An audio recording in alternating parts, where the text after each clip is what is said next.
Hello, fellow Anonymous members. It is by the watch of our very own that we find ourselves in one of the tightest spots in Anonymous history. We fight not over who to attack, as we, as a collective, are fighting over our own.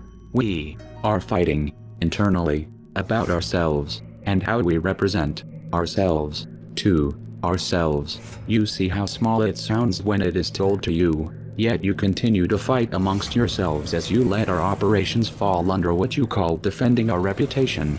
The reputation we have built is not going to fall due to internal problems, but will fall if we aren't careful enough about what we spend our time doing. A message to all Anonymous members goes out now. Stop fighting about stupid petty things. Worry not about Anon HQ, instead focus on yourselves and your operations. We as a collective need to work together. We need to give ourselves a new meaning and a new input. We need to isn't good enough anymore, and instead we will work for the people. We will stop child pornography. We will stop ISIS. We will stop animal cruelty. We will free Anons. We will stop fighting amongst ourselves, and we will do it for the greater cause.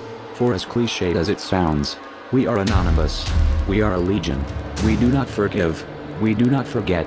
Expect us